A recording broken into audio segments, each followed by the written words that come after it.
Coucou tout le monde, c'est Myriam et je vous retrouve aujourd'hui pour vous parler d'un genre que j'ai vraiment très envie d'explorer en 2019. Je vous avais déjà teasé au préalable lors de mon bilan de l'année 2018. C'est un genre qui m'a été inspiré par une lecture coup de cœur qui m'a complètement bluffée en 2018 et si vous avez donc suivi un peu mes pérégrinations de l'année précédente, vous aurez forcément deviné qu'il s'agit de The Seven Deaths of Evelyn Hardcastle par Stuart Turton aux éditions Bloomsbury dans la collection Bloomsbury Raven Books. C'est un roman qui s'inscrit dans le genre des romans gothiques.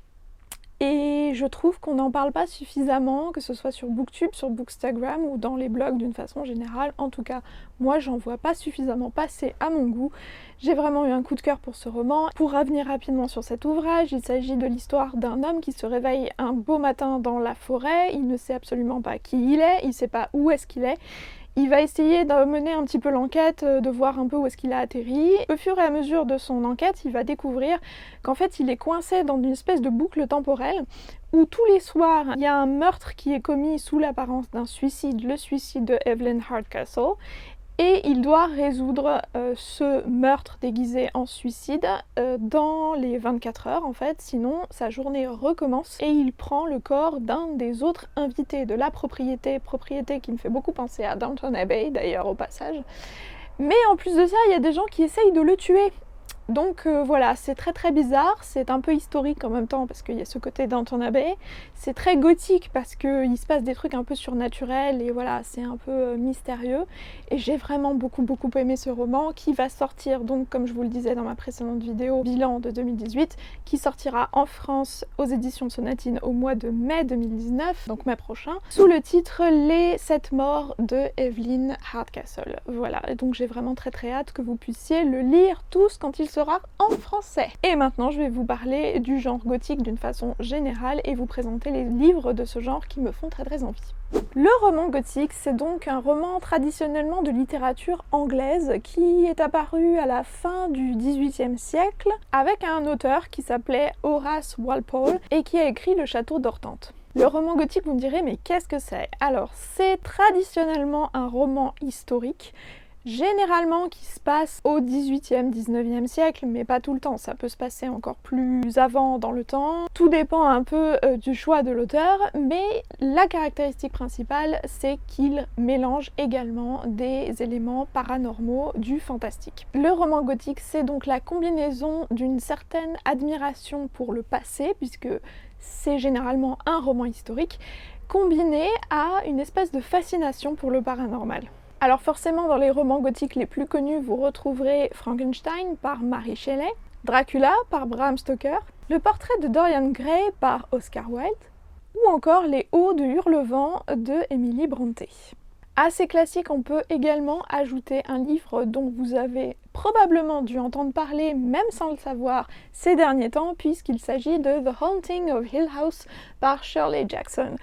Oui, The Haunting of Hill House, c'est une série télé, vous l'avez très certainement vu passer parce que c'était un peu la série phare de Netflix ces derniers mois, mais c'est avant tout un roman qui est devenu un classique de la littérature contemporaine puisque j'ai donc l'édition Penguin Modern Classics, et c'est de ce roman que s'est inspirée la série Netflix. Auparavant, il y avait déjà eu un film qui s'appelait The Haunting, je crois, il me semble, que je n'ai pas vu, j'ai pas vu la série télé, j'ai pas vu le film parce que je préférerais lire le livre d'abord, sachant que le livre n'a plus grand chose à voir avec la série télé Netflix, qui apparemment rassemble des membres d'une famille, je crois, dans une maison hantée. Alors que là, c'est l'histoire d'un certain docteur Montagu, qui invite une jeune artiste assez sensible qui s'appelle Théodora, Luc qui est l'héritier de la maison hantée, et Eleanor, dont je ne sais pas grand chose dans le résumé. Voilà, donc 3 personnes qui n'ont en apparence pas grand chose à voir les unes avec les autres,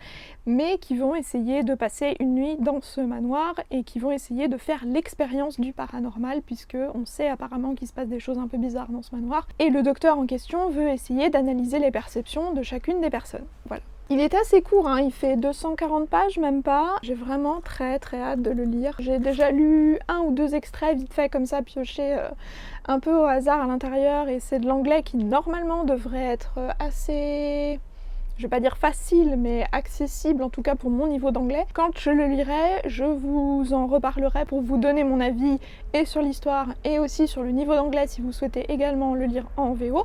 Mais si vous souhaitez le lire en français, sachez qu'il est sorti aux éditions Rivage sous le nom de La Maison Hantée. Voilà, donc vous pouvez aller le lire en français également. Autre classique de la littérature moderne, vous le connaîtrez très certainement, il s'agit de Rebecca par Daphné du Maurier. C'est un roman gothique par excellence, puisque l'histoire se passe dans un manoir majestueux, je cite la 4e de couverture, à Manderley. L'ancienne propriétaire qui s'appelle Rebecca de Winter hante encore le domaine un an après sa disparition. Et la nouvelle épouse du propriétaire du manoir, bien évidemment, a du mal à se défaire de ce souvenir omniprésent de l'ancienne femme du domaine. Voilà, c'est donc une ambiance assez pesante, assez mystérieuse qui plane sur ce domaine de Manderley.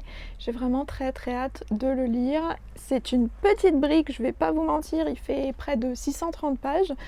Sachez que le livre de poche a ressorti une nouvelle traduction en texte intégral, parce qu'il s'est avéré en réétudiant l'ancienne traduction qu'il y avait eu des morceaux qui avaient été coupés au passage, et donc il y a eu toute une nouvelle étude qui a été faite sur le texte, une nouvelle traduction vraiment très travaillée. Donc si vous voulez vous le procurer, procurez-vous cette édition là de préférence. Voilà, donc j'essaierai, je ne sais pas quand, de lire ce roman, mais il me tente en tout cas énormément. Cette fois-ci, un roman gothique pour la jeunesse. Il s'agit de The Graveyard Book par Neil Gaiman. Forcément, on ne présente plus Neil Gaiman pour ses histoires assez mystérieuses, pleines de fantastique et en même temps très littéraires. C'est l'histoire d'un jeune garçon, Nobody Owens, qui vit dans un cimetière parmi les fantômes, mais qui doit se cacher apparemment d'une certaine Slayer qui a tué toute sa famille et qui essaye de le tuer à son tour. Cette édition, c'est l'édition Harper US, donc du paperback, mais la version américaine. Et l'avantage, c'est qu'en plus de ça, elle est agrémentée de très jolis dessins qui, je pense, rendent la lecture encore plus agréable. Voilà. Donc j'ai vraiment très envie de découvrir ce livre. En France, il est traduit, il me semble, sous le titre de L'étrange vie de Nobody Owens, si ça vous tente. Bien évidemment, pour vous expliquer un peu d'où vient mon attrait pour la littérature gothique, je vous parlais de The Seven Deaths of Evelyn Hardcastle. C'est un roman que j'avais acheté à Waterstones à Londres quand j'étais partie là-bas au début de l'année dernière. Et 2 autres romans ont été directement inspirés de ce petit périple à Londres et de cet achat. 2 romans de la même auteure. Tout d'abord The Silent Companions de Laura Purcell, toujours aux éditions Bloomsbury dans la collection Raven Books, donc la même collection que The Seven Deaths of Evelyn Hardcastle. Tout d'abord, est-ce qu'on peut parler de cette magnifique couverture qui, attention, est ajourée. Oui, vous pouvez bien voir qu'il s'agit d'un trou de serrure qui donne sur un tableau. Et ce trou de serrure qui donne sur un tableau a un lien direct avec l'histoire du roman, puisque nous sommes encore dans un manoir, encore à peu près dans le 19e siècle, et c'est l'histoire d'une jeune femme qui, à peine mariée, est déjà enceinte, mais est aussi déjà veuve. Voilà.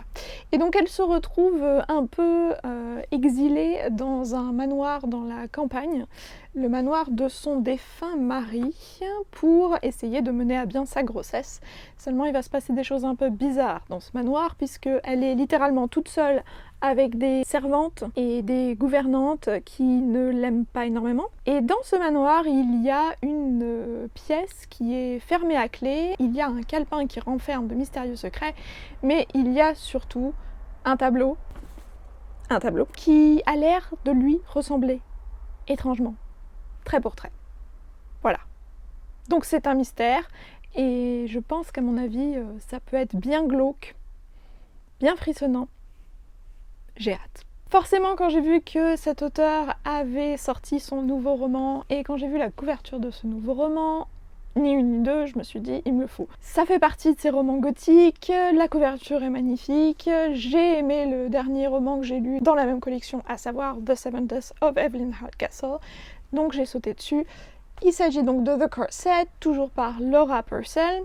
encore avec une magnifique couverture. C'est l'histoire de deux jeunes filles, l'une est pauvre et en prison, l'autre est très riche et essaye de faire des bonnes actions sociales en allant visiter les personnes emprisonnées pour en même temps servir ses propres avantages, puisque la jeune fille riche essaye de faire une étude scientifique et médicale pour voir si la taille du crâne a un rapport avec les meurtriers ou pas, ce qu'on appelle la phrénologie. Et donc quand cette jeune femme très aisée va rencontrer cette autre jeune femme qui est accusée d'un meurtre, elle va commencer à discuter avec elle, va essayer de la connaître, et là elle va se rendre compte qu'en fait elle a réussi peut-être à tuer des gens grâce à du fil et une aiguille.